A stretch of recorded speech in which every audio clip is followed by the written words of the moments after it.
Hola, soy Manuel. Hoy les voy a contar algo que me duele en el alma. Vi cómo humillaron a Xochitl, una chica que conozco desde niño. Le patearon su olla de salsa, la receta secreta de su abuela, y la derramaron sobre el pavimento sucio. No fue un accidente. Fue un acto de desprecio puro, de clasismo.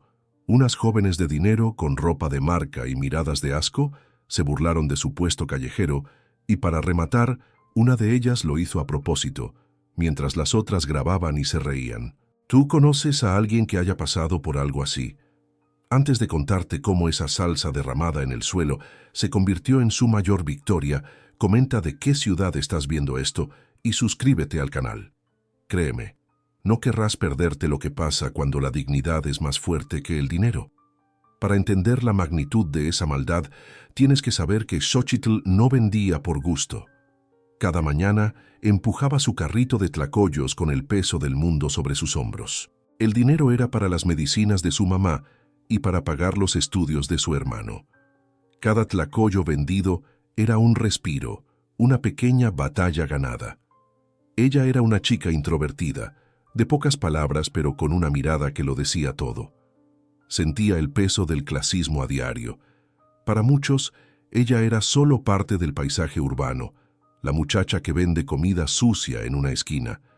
Pero lo que nadie veía era el ritual sagrado que había detrás. Su abuela, Mamá Luz, le había heredado no solo las recetas, sino el espíritu de la cocina.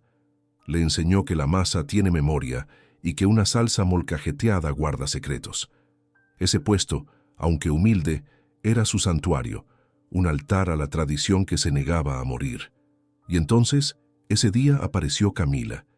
Ella y sus amigas venían de otro mundo, uno de escuelas de gastronomía en Polanco, de autos caros y de fines de semana en Valle de Bravo. Se pararon frente al puesto de Xochitl como si estuvieran viendo un animal en un zoológico. Se tapaban la nariz, se reían en voz baja. Escuché a una decir: ¿te imaginas comer esta garnacha para nacos? La palabra nacos salió de su boca como veneno, con un desprecio que congelaba la sangre. Xochitl solo agachó la cabeza, apretando la mandíbula, tratando de ser invisible. La humillación verbal no fue suficiente para Camila. Necesitaba un espectáculo. Con una crueldad teatral, fingió tropezar cerca del anafre. Pero no fue un tropiezo, fue una patada directa a la olla de barro que contenía la salsa especial. El sonido del barro quebrándose fue seco, violento. La salsa, de un rojo profundo, el corazón del negocio de Xochitl, se derramó sobre el asfalto. Se mezcló con el polvo y la indiferencia de la ciudad. Mientras las amigas de Camila grababan con sus teléfonos, riendo a carcajadas, Xochitl se quedó inmóvil, viendo cómo el alma de su abuela se ensuciaba en el suelo. Ellas se fueron riendo, como si hubieran hecho la travesura del año. Subieron a su camioneta de lujo y desaparecieron, dejando a Xochitl sola en medio de su desastre. La gente alrededor miraba, algunos con lástima, otros incómodos, pero nadie dijo nada. Nadie la defendió. Ella se arrodilló lentamente, no para limpiar, sino para tocar los trozos de la olla rota. Vi en sus ojos algo que nunca antes había visto. No era solo tristeza, era una rabia fría, una promesa silenciosa. Ese día, en ese pavimento sucio, algo se rompió dentro de ella, pero también algo nuevo y duro empezó a nacer. Durante varios minutos, Xochitl no se movió. Se quedó arrodillada en el asfalto, con la mirada fija en el charco rojo y espeso que se extendía como una herida abierta. Los trozos de la olla de barro, la que su abuela le había regalado antes de morir, parecían huesos rotos esparcidos en la escena de un crimen. La gente pasaba. Algunos desviaban la vista con incomodidad, otros sentían una lástima inútil que no se traducía en palabras ni en ayuda. Ella no lloraba. Sus ojos estaban secos, pero ardían con una intensidad que daba miedo. Estaba sola, rodeada de indiferencia, recogiendo los pedazos de su dignidad. El camino de regreso a casa fue el más largo de su vida. Empujaba el carrito, ahora extrañamente ligero sin el peso de la olla principal, pero sus hombros sentían una carga insoportable. Cada paso era un esfuerzo. Sentía las miradas clavadas en su espalda, aunque nadie la estuviera viendo. La vergüenza era un manto caliente que la asfixiaba. No sabía cómo le iba a explicar a su mamá que no llevaba dinero para las medicinas. ¿Cómo le dices a tu familia que te humillaron de tal forma que te quedaste paralizada, que no pudiste defender ni siquiera el recuerdo de tu abuela? Cuando llegó a su casa, su madre, Elena, la vio entrar con el carrito vacío y el rostro pálido. Su primera reacción fue de preocupación, pero una preocupación práctica. «Milla, ¿qué pasó? ¿No vendiste nada?» Su padre, Javier, un hombre de manos callosas y pocas palabras, frunció el ceño al escuchar la historia. Su rabia fue inmediata pero superficial. ¿Quiénes fueron esas escuinclas? Dime para ir a buscar a sus padres. No entendían. Ellos veían la pérdida del dinero, la ofensa, pero no veían la herida profunda, el veneno del desprecio que le habían inyectado directamente en el alma. Al día siguiente, la humillación se hizo viral. El hermano menor de Xochitl llegó de la secundaria con el teléfono en la mano, con la cara descompuesta. Le mostró un video que circulaba en redes sociales, grabado por las amigas de Camila. El título era «Lady Garnacha se queda sin salsa». Las imágenes en cámara lenta, las risas crueles de fondo, los comentarios burlándose de su ropa, de su puesto, de su comida. «¡Qué asco! Seguro te da salmonela», decía uno. «Por gente como ella México no progresa», decía otro. La humillación ya no era un recuerdo, era un espectáculo público. Xochitl se encerró. Por 2 días no quiso salir de su cuarto. El comal de su pequeño patio se quedó frío. El olor del maíz y los chiles, que antes era su refugio, ahora le traía náuseas. Se sentía sucia, expuesta, marcada. Empezó a creer en las palabras que le lanzaron. ¿Y si su comida era realmente para nacos? ¿Y si su sueño de honrar a su abuela era solo una fantasía ridícula? La voz de Camila se repetía en su cabeza, una y otra vez, hasta que casi ahogaba la voz de Mamá Luz, que le enseñó a cocinar con orgullo. Al tercer día, alguien tocó a la puerta. Era don Ernesto, un señor mayor, chef retirado, que a veces le compraba tlacoyos en silencio. No venía con cara de lástima. La miró a los ojos y le dijo con una voz ronca pero firme: «Niña, llevo 2 días buscando el sabor de esa salsa tuya y no lo encuentro en ningún lado. ¿Qué pasó? El barrio no sabe igual sin ti». Fue la primera persona que no le preguntó por el dinero o por la pelea. Le preguntó por su arte. Le preguntó por el alma de su cocina. Él se sentó en la humilde cocina de la familia y sacó un folleto de su saco. Era del concurso nacional El Sabor de México. Lo puso sobre la mesa.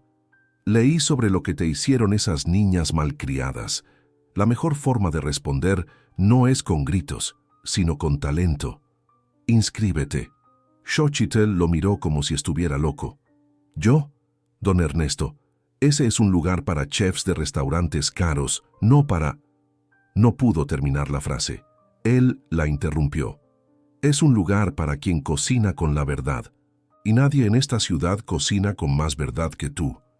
La decisión de Xochitl de inscribirse en el concurso cayó como una bomba en su casa. Su padre, Javier, golpeó la mesa con la palma de la mano, no con maldad, sino con la frustración de un hombre que cuenta cada peso. «¿Un concurso? Esto no es un juego, Xochitl. Tu madre necesita medicinas, no sueños de grandeza. Lo que necesitamos es que vuelvas a la esquina a vender, a traer dinero real, no a perseguir fantasías de niña rica». Su madre, Elena, solo la miraba con ojos tristes, atrapada entre el pragmatismo de su esposo y el brillo de esperanza que veía en su hija. A pesar de la tormenta en casa, Xochitl se aferró a la idea con una terquedad que ni ella misma conocía. Don Ernesto se convirtió en su única ancla. Pasaban las tardes en el pequeño patio, él observando y ella practicando. Él no le enseñaba a cocinar, le enseñaba a confiar. «Tu sazón ya es perfecto, niña. Lo que tienes que pulir es la confianza. Debes presentar ese tlacoyo como si fuera una joya, no una disculpa». Pero cada vez que Xochitl cerraba los ojos, veía la cara de Camila, escuchaba sus risas y se sentía una impostora, jugando a ser chef. El primer golpe de realidad llegó el día de la orientación para los concursantes. Se celebró en un hotel de lujo, un mundo de mármol y aire acondicionado que le pareció ajeno y hostil. Entró con sus guaraches y su ropa sencilla y sintió cómo todas las miradas se clavaban en ella. Eran chefs jóvenes, con filipinas blancas e impecables, que hablaban de técnicas de vanguardia y de sus estudios en el extranjero. Escuchó a uno susurrar: «¿Viste? Parece que se equivocó de evento. A lo mejor la cocina de servicio está por allá». Se sintió pequeña, invisible y ridículamente fuera de lugar, y entonces la vio. Camila estaba allí, rodeada de su séquito, riendo con esa seguridad que da el dinero. Sus miradas se cruzaron y la sonrisa de Camila se congeló para convertirse en una mueca de incredulidad y desprecio. Se acercó a Xochitl, despacio, como un depredador. «¿Tú? ¿Aquí? ¿Qué vas a hacer? ¿Venderles garnachas a los jueces? Este no es tu lugar, gata. La basura de la calle se queda en la calle. Te juro que voy a hacer que te arrepientas de haber puesto un pie aquí». La amenaza no fue un susurro, fue una declaración de guerra.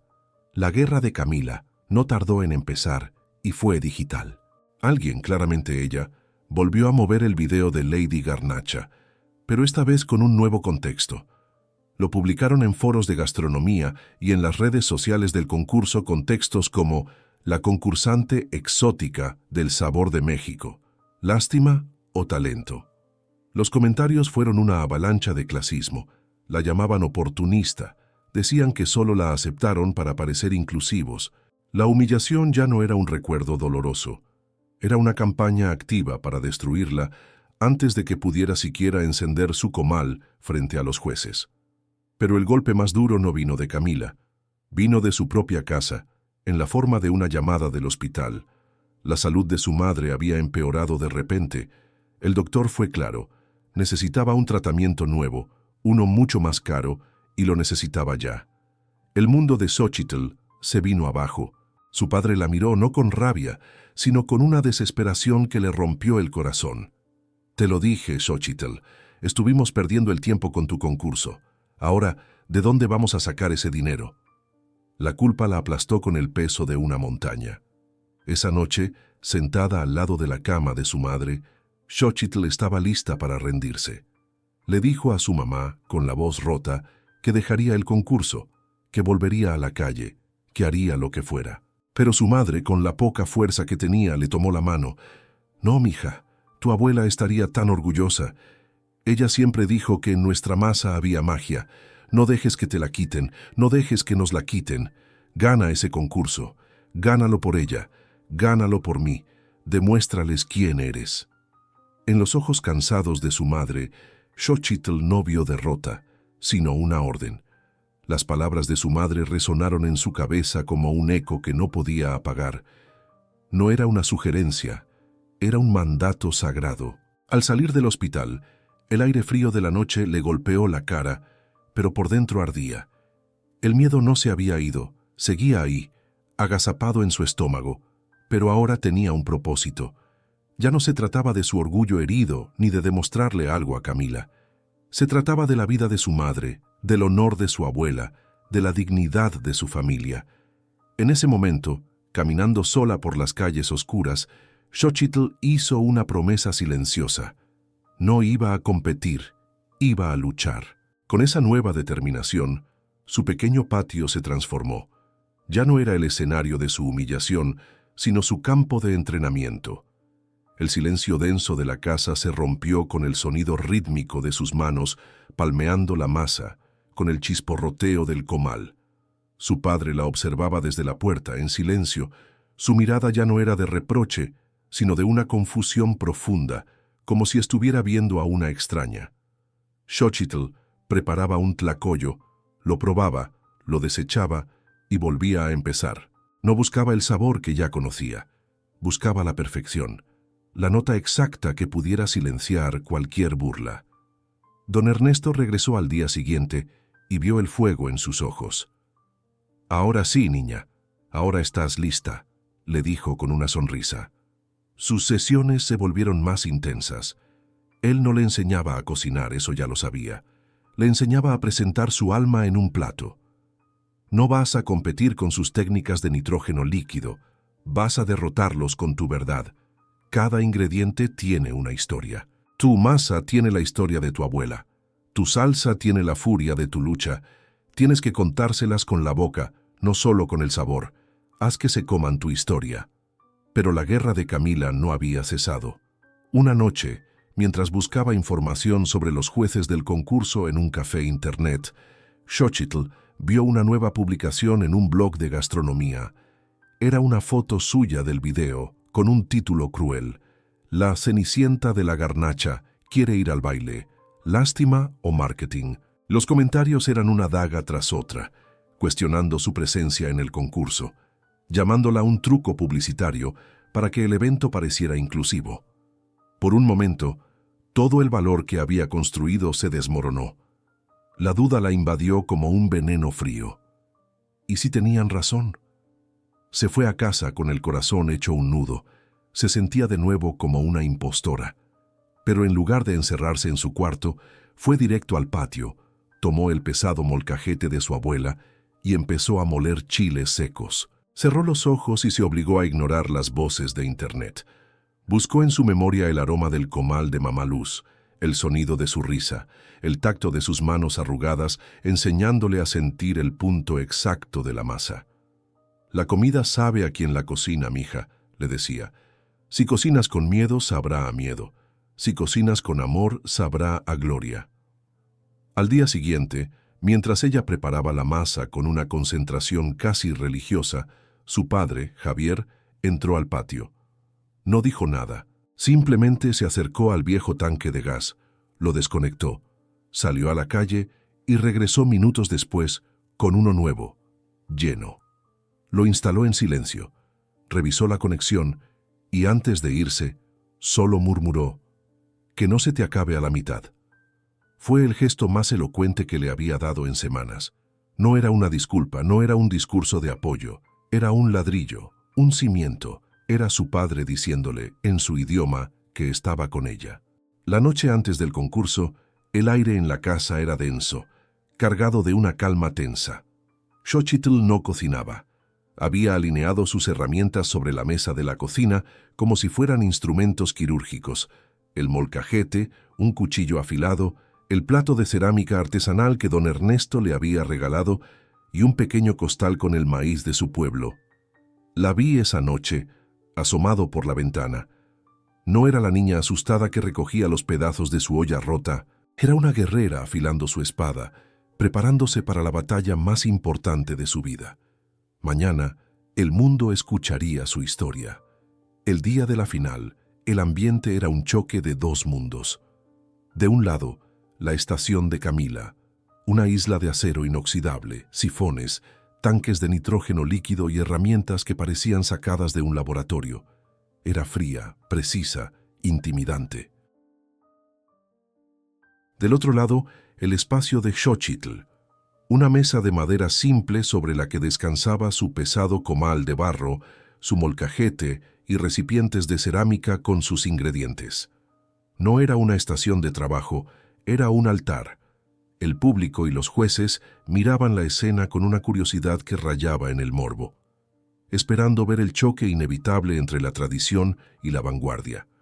Camila fue la primera en presentar.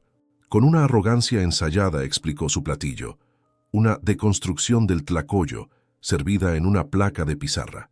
Era una espuma de frijol, un aire de cilantro y una tierra de chicharrón. Hablaba de esferificaciones y de cocina molecular con una soltura que buscaba humillar. Los jueces la escuchaban con rostros de póker, probaban con gestos profesionales y tomaban notas. Era técnicamente impecable, visualmente impresionante, pero se sentía como un ejercicio intelectual, una creación sin alma. Era una demostración de poder, no de sabor. La sala aplaudió con respeto, pero sin calor. Luego fue el turno de Xochitl. El silencio que se hizo en la sala fue denso, pesado. Se acercó a su comal con pasos lentos pero firmes. Podía sentir las miradas de lástima, los susurros. Ignoró todo. encendió el fuego bajo el barro y el calor que emanó pareció crear una burbuja a su alrededor, un pedazo de su patio en medio de aquel escenario estéril. No miró a Camila, no miró al público. Sus ojos estaban fijos en sus manos y en la masa de maíz que sostenía como si fuera el corazón de un ser vivo. Se preparaba para la guerra. Cuando los jueces le pidieron que explicara su platillo, su voz tembló al principio. «Yo no vengo a deconstruir nada», dijo, y su voz se hizo fuerte. «Vengo a construir sobre la memoria. Mi cocina no es de autor, es de herencia. Esta masa tiene las manos de mi abuela. Esta salsa tiene la dignidad que me quisieron quitar en la calle. No les voy a servir un concepto, les voy a servir mi historia». Cada palabra era una piedra lanzada contra los muros del prejuicio. Camila la miraba con la boca entreabierta, su sonrisa de superioridad se había desvanecido por completo. Y entonces empezó a cocinar. Sus manos se movían con una velocidad y una precisión que hipnotizaban. El sonido de la masa siendo palmeada llenó el silencio, un ritmo ancestral, un latido. Colocó el tlacoyo sobre el comal caliente y el chisporroteo fue como música. El aroma del maíz tostado, del frijol y de los chiles empezó a invadir la sala, un aroma honesto, poderoso, que se colaba por encima de los perfumes caros. No era un show, era un ritual. Los jueces que antes estaban recargados en sus sillas, ahora estaban inclinados hacia adelante, observando cada movimiento, cautivados por la autenticidad cruda de lo que veían. Sirvió su tlacoyo en el plato de cerámica artesanal. Simple, sin adornos, un tlacoyo perfecto, humeante, con su salsa roja y profunda, queso fresco y cilantro picado. Lo puso frente a los jueces. El silencio era total. El crítico europeo, el más temido de todos, lo cortó con su tenedor, lo olió y se lo llevó a la boca. Masticó lentamente, con los ojos cerrados. Por un instante, su rostro severo se relajó y una casi imperceptible sonrisa se dibujó en sus labios. Abrió los ojos, miró a Xochitl y luego a sus colegas. «Señores», dijo con una voz clara que resonó en toda la sala, «esto es México». La declaración del juez fue una onda expansiva.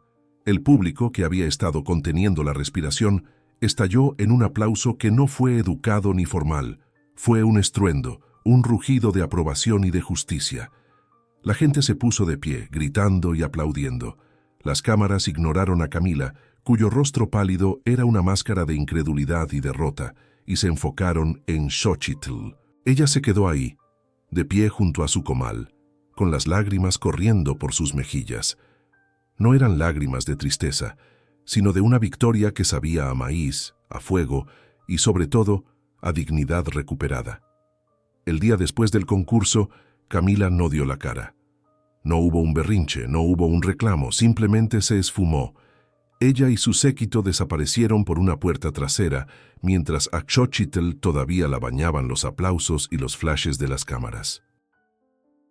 Su derrota fue silenciosa, pero ensordecedora. Su mundo de acero inoxidable, de técnicas frías y de arrogancia calculada, se había hecho polvo contra el barro, el fuego y la verdad de un tlacoyo. Nunca más se supo de ella en el círculo gastronómico. Algunos dicen que su familia la mandó a estudiar al extranjero, lejos del eco de su humillación. Su castillo de cristal se había roto. El regreso a casa fue una procesión.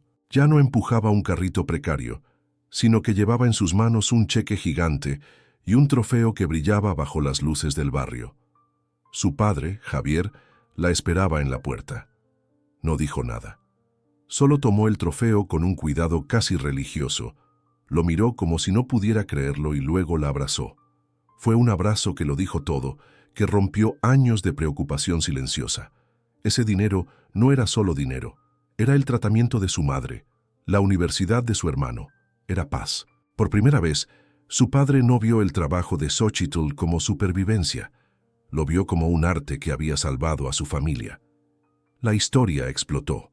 El video de Lady Garnacha fue sepultado por titulares que la llamaban la Reina del Comal o el Corazón de México. Los noticieros querían entrevistarla, los periódicos querían su foto.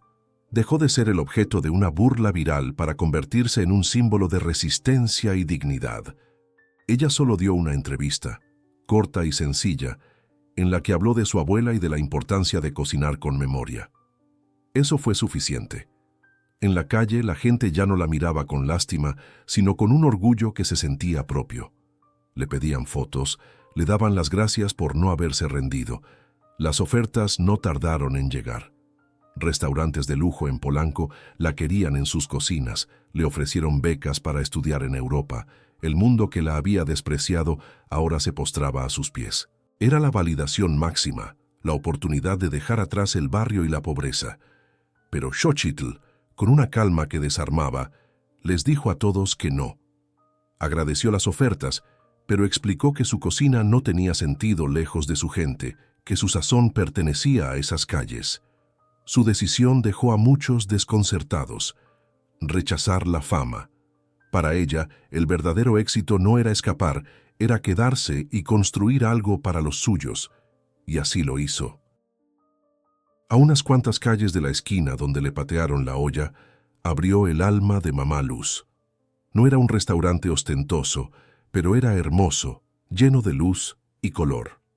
Con mesas de madera rústica, paredes pintadas con murales vibrantes y un comal gigante a la vista de todos, como el corazón latiente del lugar. Contrató a mujeres de su propia comunidad, a madres solteras, a jóvenes que, como ella, tenían un sueño. El aroma del maíz y los guisos se extendía por la calle, ya no desde un puesto callejero, sino desde un lugar que irradiaba dignidad y bienvenida. Hoy, la vida de Xochitl es otra. Sigue teniendo las manos llenas de masa y la mirada profunda, pero ahora camina con la cabeza en alto, como la dueña de su destino. Su madre está estable, recibiendo el mejor tratamiento, y su hermano estudia para ser ingeniero. Don Ernesto a veces se sienta en una esquina del restaurante, pide un café y la observa trabajar con una sonrisa de orgullo puro. Xochitl no solo ganó un concurso, le demostró al mundo y a sí misma que la dignidad, como la salsa de su abuela, puede ser pisoteada y ensuciada, pero nunca jamás pierde su sabor. Si conoces a alguien que necesita escuchar esto, compártelo y suscríbete para más historias de lucha, verdad y dignidad. Gracias por escuchar. La historia de Xochitl no termina con un trofeo levantado frente a las cámaras, porque su victoria fue mucho más grande que eso. Su triunfo no fue solo para ella, fue para cada vendedor ambulante que ha sentido la quemadura de una mirada de desprecio, para cada persona a la que le han dicho que su trabajo es menos, que su herencia no tiene valor. Esa salsa que se derramó en el pavimento no era solo comida, era el sudor de generaciones, la memoria de una abuela, el sustento de una familia. Al ganar, Xochitl no solo limpió su nombre, recogió cada gota de esa dignidad derramada y la convirtió en un estandarte. Muchos, en su lugar, habrían tomado el primer vuelo a Europa, habrían aceptado el cheque del restaurante más lujoso de Polanco para no volver a pisar el barrio que fue testigo de su humillación. Pero Xochitl entendió algo que el dinero no puede comprar. La raíz no se puede trasplantar sin que el árbol se seque. Rechazar esas ofertas no fue un acto de humildad, fue un acto de poder. Fue decirles a todos que el éxito no significa escapar de quién eres, sino engrandecer el lugar de donde vienes. Su restaurante no es un premio, es una declaración de principios, un ancla clavada en su tierra. Hoy, cuando pasas por su calle, no solo hueles el maíz y el comal, hueles a justicia.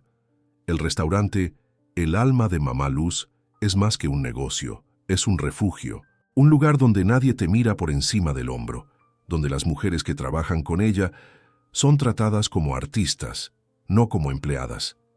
Xochitl se convirtió en un faro para otras jóvenes que, como ella, tienen un talento que el mundo no sabe ver. Les demostró que no necesitan la aprobación de la élite para ser valiosas, solo necesitan creer en la fuerza que ya llevan en las manos y en el corazón. A veces la vida, aunque tarda, pone las cosas en su sitio de una forma poética. No fue una competencia de sabores, fue una batalla entre la arrogancia y el alma siempre gana. Camila y su técnica vacía fueron un castillo de naipes derrumbado por el viento honesto que salía del comal de Xochitl. Esta historia nos recuerda que la comida más exquisita no es la más complicada ni la más cara, sino la que se cocina con verdad, con memoria y con las manos limpias de quien lucha cada día por salir adelante sin pisotear a nadie. Es una lección que se sirve caliente. La historia de Xochitl merecía ser contada, porque es la historia de muchos. Como la suya, hay miles de batallas silenciosas en cada rincón de nuestras ciudades, esperando una voz que las narre. Si crees que estas voces importan, si crees en el poder de la dignidad sobre la humillación, suscríbete a este canal. Aquí seguiremos contando las historias que importan, las que nos recuerdan de qué estamos hechos. Gracias por acompañarnos en este viaje. Hasta la próxima.